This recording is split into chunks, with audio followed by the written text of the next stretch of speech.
Estamos tratando de algo tão importante para a nossa fé, que é essa série de mensagens sobre a Reforma Protestante. 505 anos aconteceu em 31 de outubro.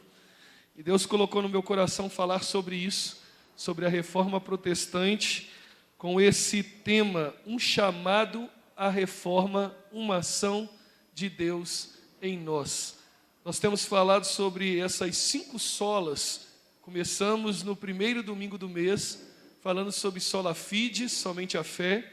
Depois falando sobre sola gratias, somente a graça de Deus.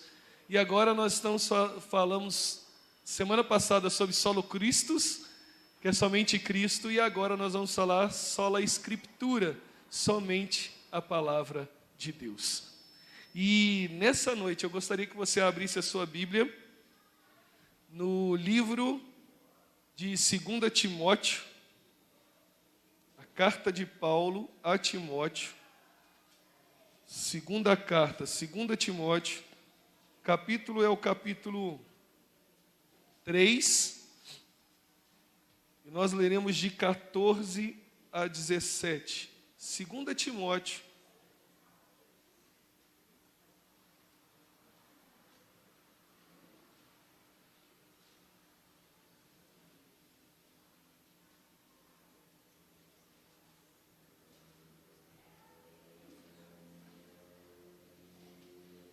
Segunda Timóteo 3, de 14 a 17.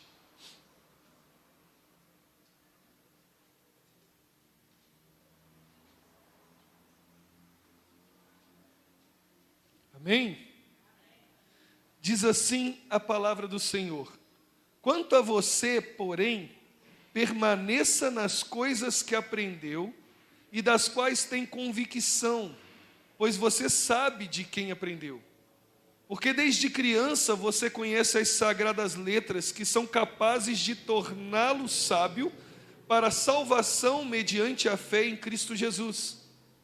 Toda a Escritura é inspirada por Deus e útil para o ensino, para a repreensão, para a correção e para a instrução na justiça, para que o homem de Deus seja apto e plenamente preparado para toda a boa obra. Hebreus capítulo 4, versículo 12 e 13 diz: pois a palavra de Deus é viva e poderosa, é mais cortante que qualquer espada de 2 gumes, penetrando entre a alma e o espírito, entre a junta e a medula, e trazendo à luz até os pensamentos e desejos mais íntimos. Nada em toda a criação está escondido de Deus. Tudo está descoberto e exposto diante dos seus olhos. E a Ele que prestaremos conta. Amém? Eu completei com Hebreus 4, 12 e 13. Amém? Baixe sua cabeça, vamos orar. Pai, muito obrigado por essa noite. Tudo que o Senhor já falou conosco, através das canções, através, ó Pai, da adoração que nós prestamos a Ti. Agora, Pai, fala conosco através da Tua palavra. Como a própria palavra lida em Timóteo diz, ela é viva, ela é eficaz. Como Hebreus declara, ela é mais penetrante, ó Pai, que divide, ó Pai, Senhor Deus, em tudo, ó Pai, Senhor Deus, que nos rege. Porque a Tua palavra tem que ser o fundamento em nosso coração e em nossa vida. Pai, abra o nosso entendimento. Abra, Senhor Deus, o nosso intelecto. Ó Pai, abra, Senhor Deus, também o nosso coração. Ó Pai, prepara o nosso espírito, ó Pai, para ouvir, reter, ó Pai, ruminar e praticar para a honra e glória do Teu nome. Em nome de Jesus. Amém. Podeis sentar, meus queridos? Nós estamos chegando quase ao final. Essa é a penúltima mensagem dessa série, que nós já estamos na 4ª sola, que nós declaramos somente. São os 5 fundamentos da Reforma Protestante, e são 5 fundamentos da nossa fé, daquilo que cremos. Eu disse no início que muitas das vezes nós professamos isso, nós declaramos isso, mas nós não temos tamanho conhecimento do que nós professamos dentro desse contexto. E agora nós vamos falar sobre a palavra de Deus. a sola Escritura, o que ela é e o que ela representa para nós. Nós sabemos e nós temos visto muita coisa acontecendo e que remete a um recordar ou então um se apropriar de novo do que a palavra representa para nós. Nos séculos passados e no princípio da defesa de Martim Lutero, junto com outros reformadores, falando sobre essa sola Escritura ou a palavra de Deus, estava sendo ameaçado aquele povo sobre a razão natural, sobre o sentimentalista pietista, sobre essa pressão eclesial e muitas vezes dentro desse clero, que só eles tinham o domínio da palavra, as pessoas só ouviam, mas não tinham o poder de pegar, ler, meditar sobre ela, então ficava preso a essa pressão eclesial e sobre a presunção de alguns líderes da época. Então, o que acontece?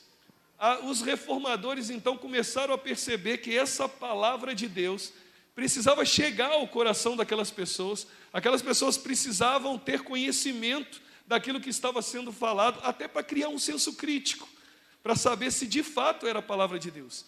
E aí, então, Martinho Lutero, ele sendo impactado pela palavra de Deus, através de Romanos, capítulo 1, versículo 17, que o justo viverá pela fé.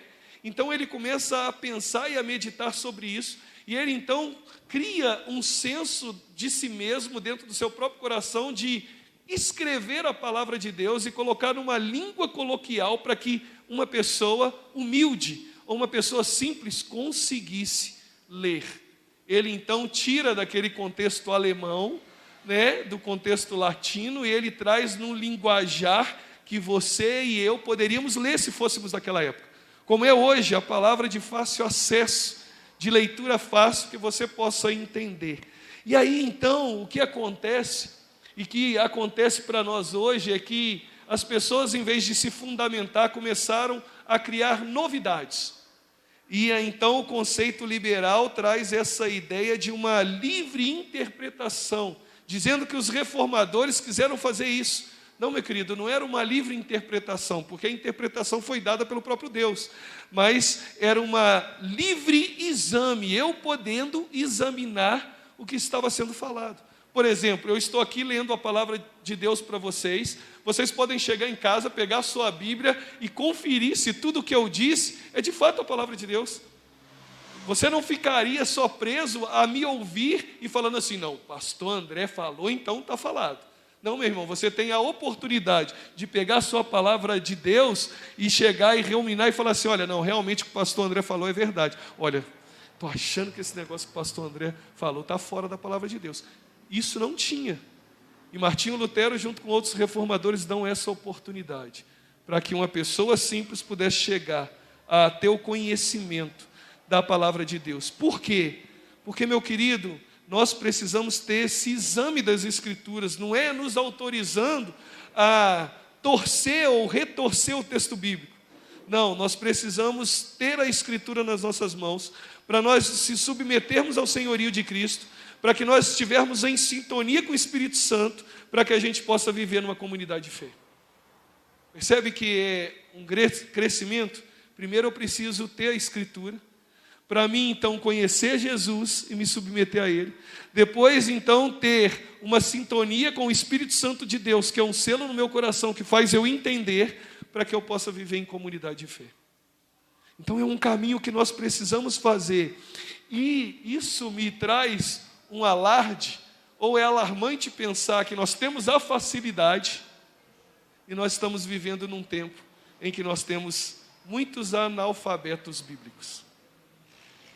E não é por falta de Bíblia, não é por falta de Bíblia de estudo, porque tem Bíblia de estudo do reformador, tem Bíblia de estudo pregador, tem Bíblia de estudo cronológico, tem Bíblia de estudo de tudo quanto é tipo. Tem até aplicação pessoal, Bíblia de aplicação pessoal, que aplica para a sua própria vida. Tem várias Bíblias, mas nós estamos vivendo num tempo de pessoas analfabetas da palavra de Deus. Nós estamos vivendo num tempo de crentes que não têm firmeza, que estão correndo atrás das últimas novidades do mercado da fé, não mais examinam a palavra de Deus, não têm mais raízes e nem compromisso. buscam uma luz interior mais importante que a palavra, que é a luz revelada de Deus. Uma experiência sentimental mais importante que a verdade ministrada. Muitas das vezes as emoções estão no trono e a razão destronada. As pessoas buscam a salvação, mas não o Salvador. Buscam a bênção, mas não o abençoador. Querem as dádivas de Deus, mas não o compromisso com Deus. E, meus queridos, as pessoas que têm abandonado a palavra para buscar essas novidades do mercado, elas estão sendo enganadas. E estão vivendo no engano. Porque a vida delas vive uma ciranda. Todo dia está em busca de coisa nova. Há uma leveza e uma mutação constante. Por quê? Porque se o pastor não fala o que ela agrada, ela vai buscar um outro lugar para ouvir aquilo que agrada. E ela não rumina ou ela não medita na palavra. A cada dia está sendo preciso inventar uma novidade, uma nova doutrina, uma nova prática, uma nova experiência. A cada geração que passa, meus queridos, nós precisamos estar atentos aos perigos das inovações. O misticismo pragmático, cheio de penduricalhos, correntes para lá, óleo ungido daqui, caneta abençoada, feijão de não sei o quê, todos esses misticismos, sem contar o liberalismo teológico. Meu querido, Deus te ama e te aceita do jeito que você está, e você pode ficar da mesma maneira. Você concorda com isso? As duas primeiras frases que eu disse são corretas.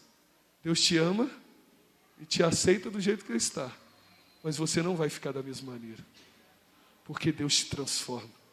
Porque o poder do Espírito Santo, através da palavra de Deus, vai mudar a sua realidade, vai mudar a sua vida. Então você não é mais o mesmo. Então percebe que o liberalismo teológico vem com uma meia-verdade, e se você não está atento, firmado na palavra de Deus, você pode ser enganado.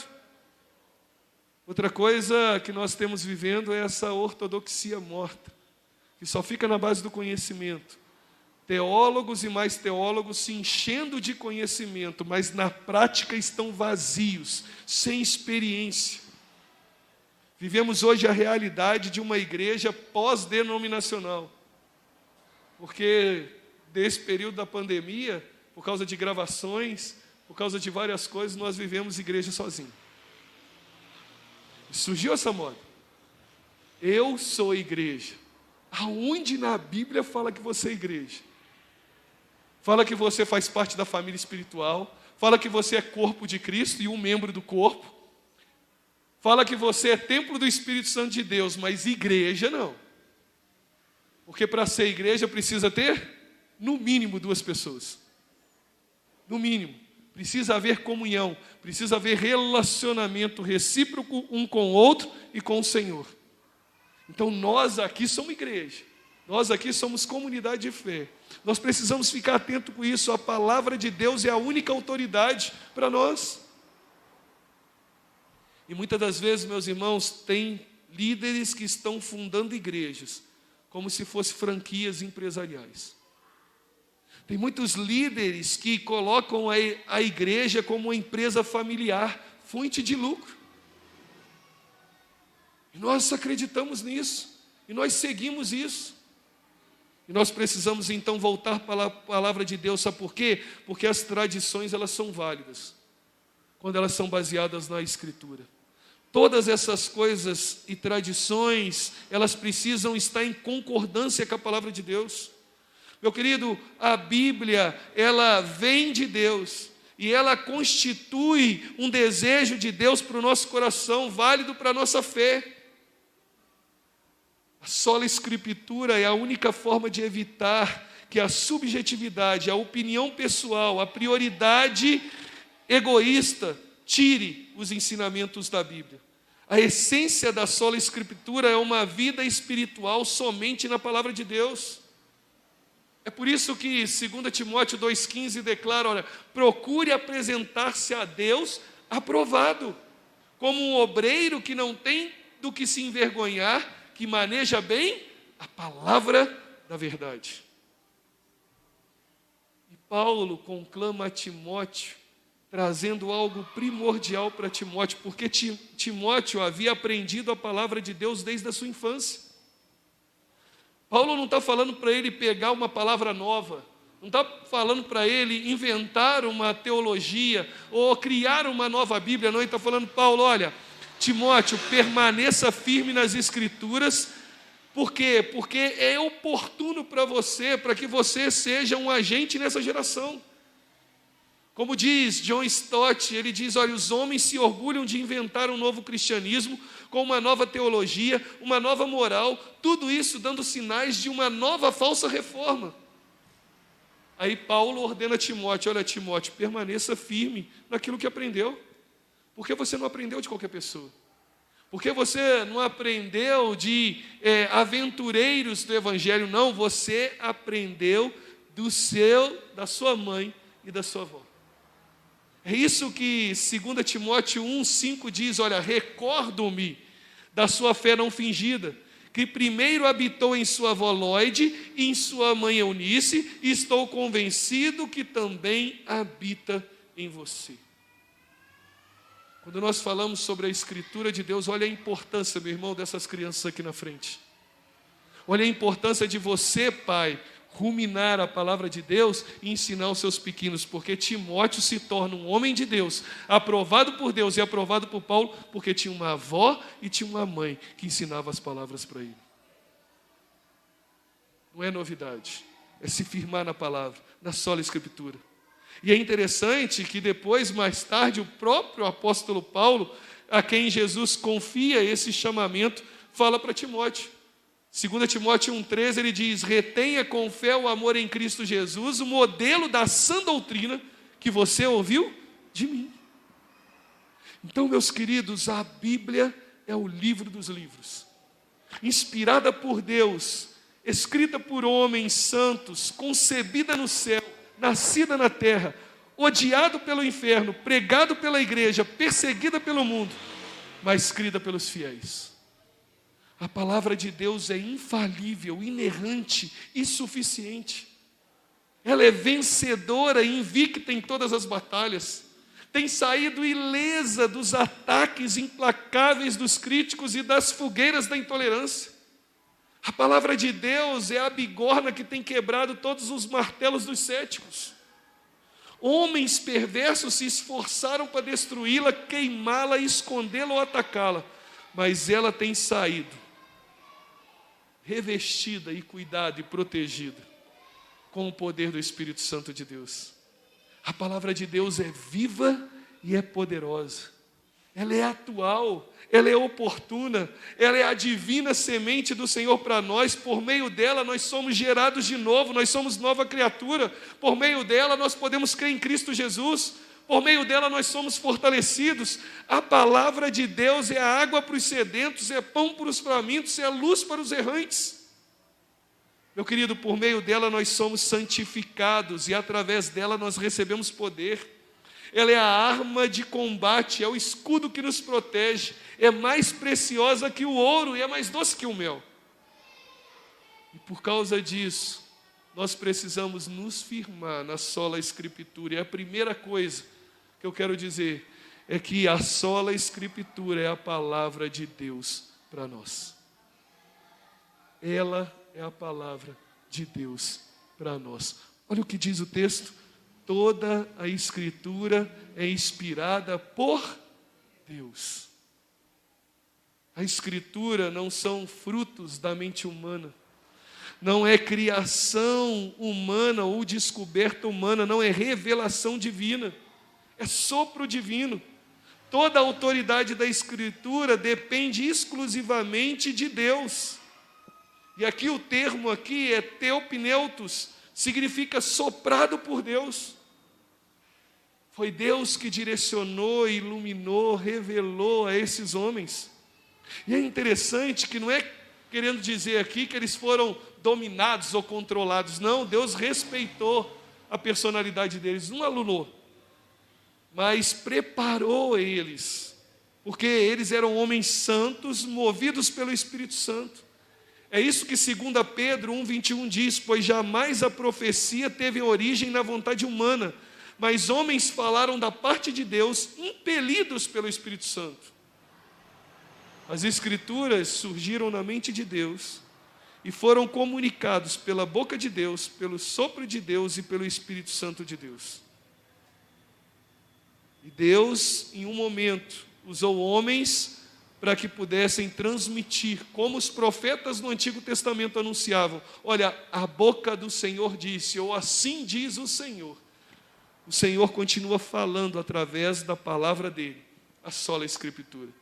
É importante a gente destacar aqui, não apenas que ela é inspirada por Deus, tanto no Antigo quanto no Novo Testamento, porque Paulo declara isso em 1 Tessalonicenses 2,13: também agradecemos a Deus sem cessar, pois ao receberem da nossa parte a palavra de Deus, vocês a aceitaram, não como palavra de homens, mas segunda verdadeiramente como ela é, palavra de Deus, que atua com eficácia em vocês, para aqueles que creem. Aqui, meu irmão, cai por terra o que os liberais tentaram fazer, trazendo esse ceticismo, colocando em xeque a inspiração, a inerrância e a infabilidade. Eles enganosamente tentaram dizer que a palavra de Deus não é a palavra de Deus, mas que contém a palavra de Deus. Sabe por quê? Porque a palavra de Deus não diz que ela é a palavra de Deus. Se você ler a Bíblia, ela não está dizendo, afirmando que ela é. Mas por que nós cremos que ela é?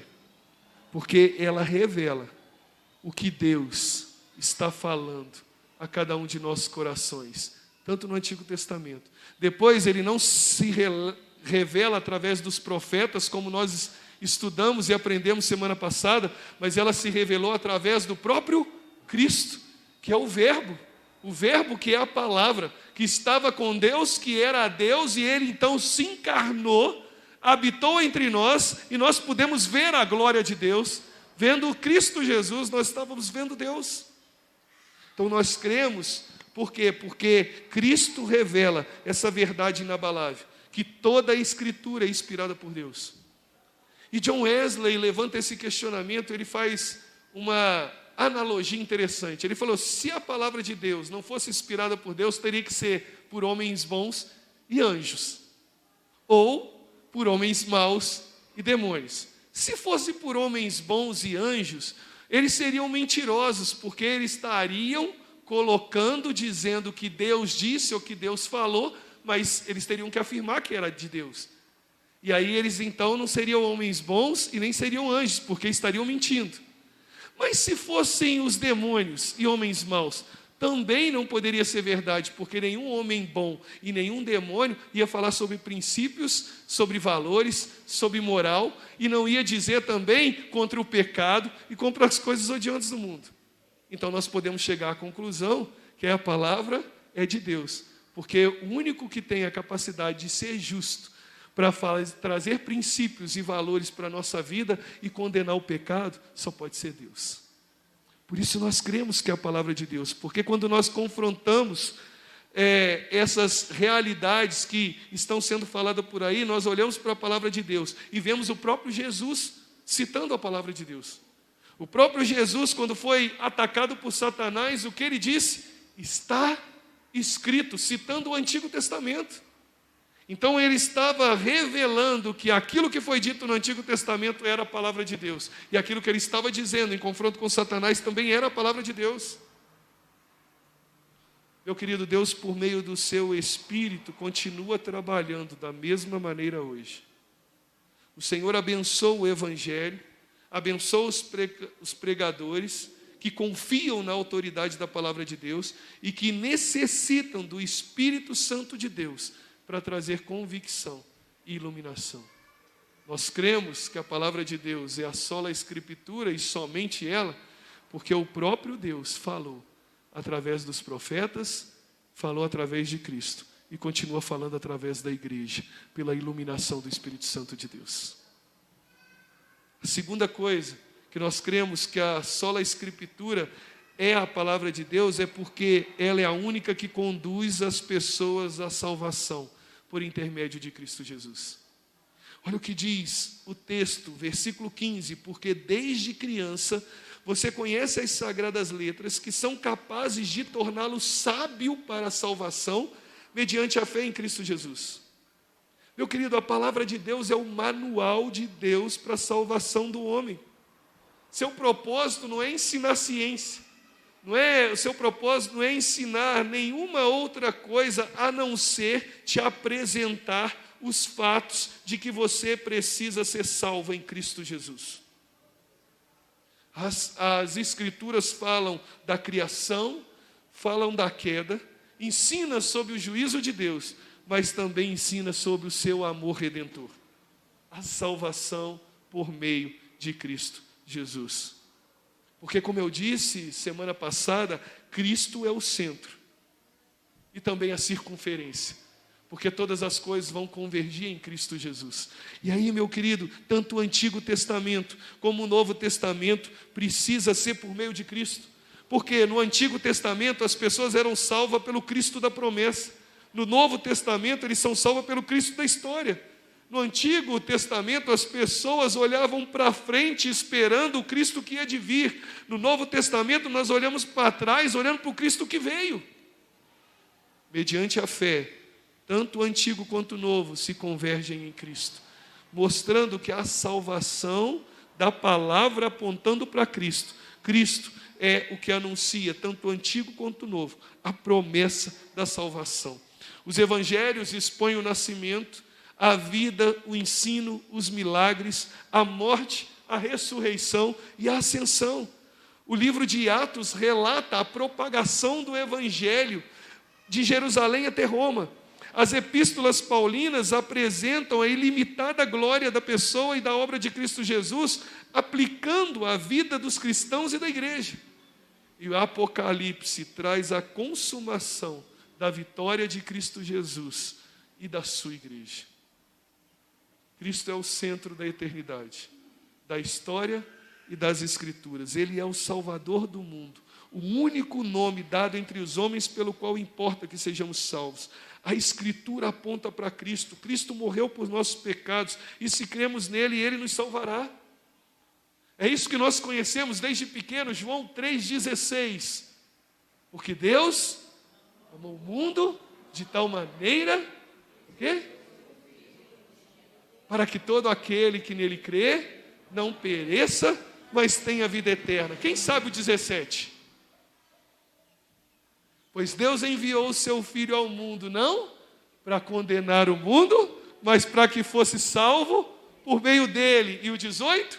Quem nele crê não será condenado. Mas o quê? Mas quem não crê já está condenado, porque não crê no Filho de Deus, o unigênito do Pai. Nós precisamos entender que Cristo é o centro, porque a salvação é por meio dele, e a Escritura aponta para ele. E a Bíblia, a Escritura também nos traz essa certeza da salvação, porque 1 João 5, 11 e 13 diz: e é este testemunho que dou, Deus nos deu a vida eterna, e essa vida está no seu Filho. Quem tem o Filho tem a vida, quem não tem o Filho, Deus não tem a vida. Escrevo essas coisas a vocês que creem no nome do Filho de Deus, para que vocês saibam que têm a vida eterna. Meu querido, é assim que a Escritura supre as nossas necessidades. É assim que a Escritura nutre a nossa vida, a fim de nós crescermos na graça e no conhecimento de Cristo Jesus. Ela é a nossa espada na luta contra Satanás e é a vitória sobre nossa tentação. É olhando para a Escritura que nós podemos nos tornar vitoriosos. E por isso a última coisa que a sola Escritura faz, nos trata tanto na doutrina quanto na conduta. Olha o que diz o texto: toda a Escritura é inspirada por Deus e útil para o ensino, para a repreensão, para a correção, para a instrução na justiça. É interessante que essa pressupõe-se aqui, esse ensino que a doutrina, ou é inspirada, o ensino aqui é o que é certo. A Escritura apresenta o que é certo, é o ensino. Mas também a Escritura traz uma repreensão do quê? Do que não é certo. Mas também a Escritura nos traz o quê? O que é correto. O quê? Em confrontação com aquilo que você acha que é certo, a Escritura te leva para o que é correto. te trazendo de volta.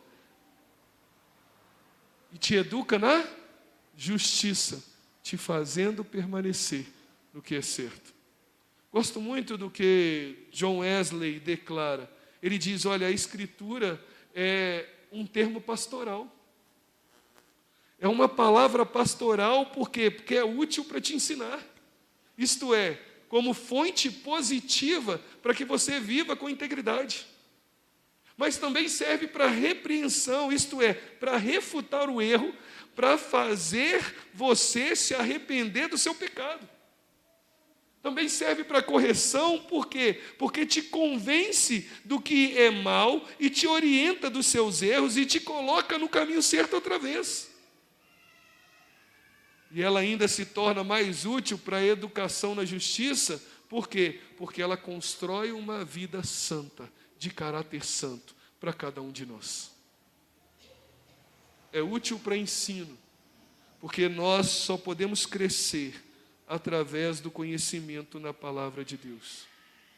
Isso não só inclui o Antigo Testamento com as leis judaicas, como também o ensino de Jesus durante a sua encarnação, mas também inspirada nos ensinamentos dos apóstolos e dos autores do Novo Testamento.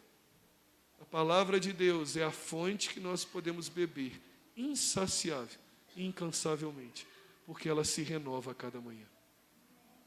Essa é a palavra de Deus, e ela serve também para repreensão. E aqui, meu irmão, a repreensão não é julgamento.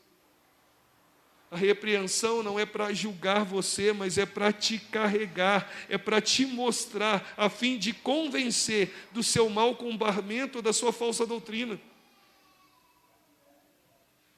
A palavra de Deus traz essa ideia que a verdade divina expõe a falsidade e o pecado, crenças errôneas e condutas do ímpio.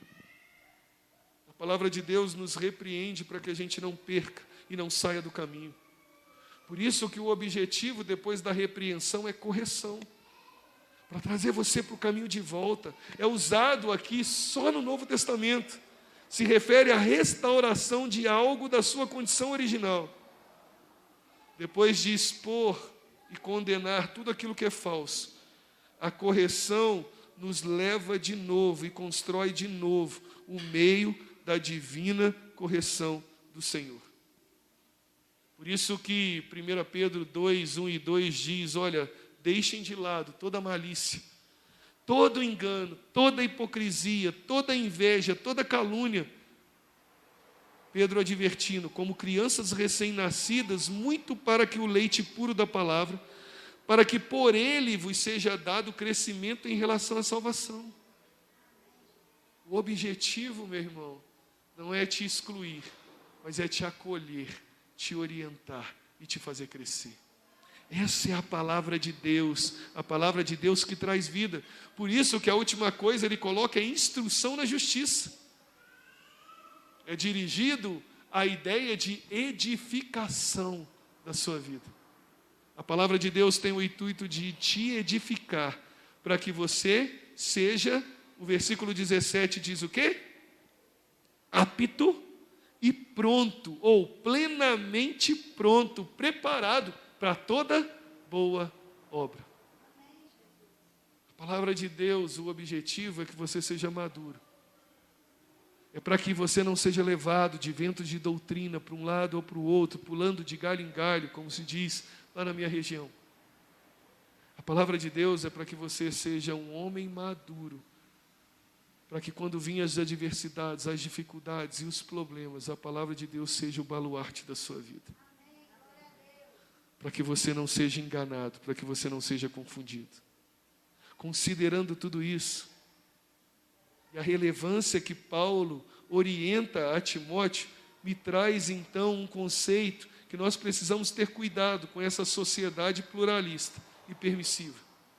Por isso que no início desse texto, e a gente não leu, Paulo exorta Timóteo, olha, cuidado, porque nós estamos vivendo em tempos difíceis. É só você ler o início. A recomendação começa aqui, a partir do versículo 10, e ele começa a discorrer, então, dizendo sobre isso. E ele fala, olha, ele sofreu perseguição, ele sofreu sofrimento, e aí ele começa falando que todos desejam viver piedosamente, precisam entender que serão perseguidos. Ele declara no início que, falando no versículo 1 do capítulo 3, ele diz, saiba disso, nos últimos dias sobrevirão tempos terríveis. Olha o que ele diz, os homens serão egoístas, avarentos, presunçosos, arrogantes, blasfemos, desobedientes aos pais, ingratos e ímpios, sem amor pela família, irreconciliáveis, caluniadores, sem domínio próprio, cruéis, inimigos do bem, traidores, precipitados, soberbos, mais amantes dos prazeres do que amigo de Deus, tendo aparência de piedade, mas negando o seu poder, afastam-se desses também. Chegará tempos difíceis que nós precisamos estar firmados na sola Escritura. A palavra de Deus precisa ser o fundamento e a base da nossa fé.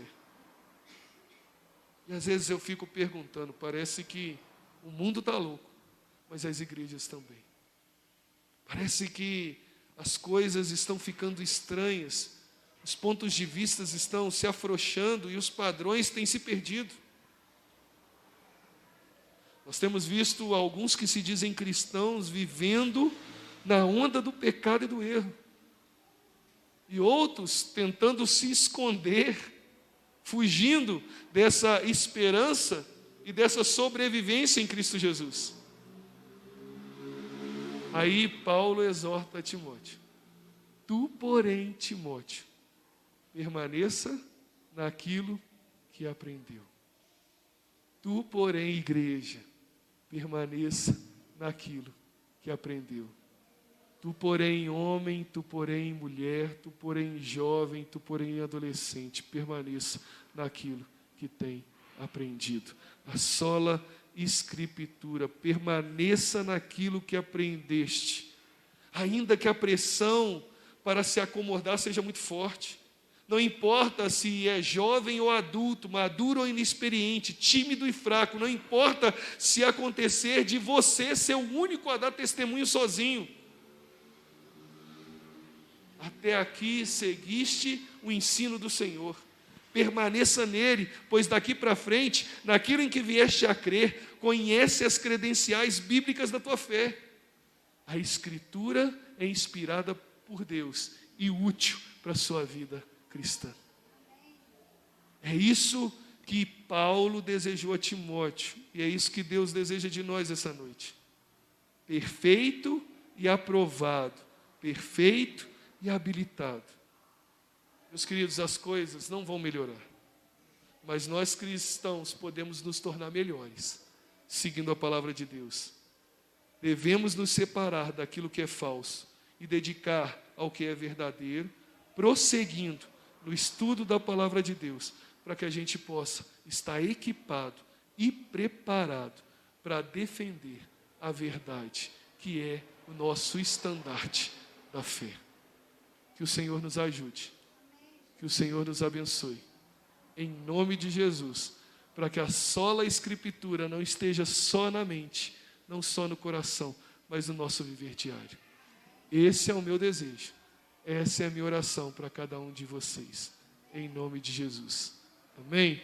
Coloque-se de pé no seu lugar.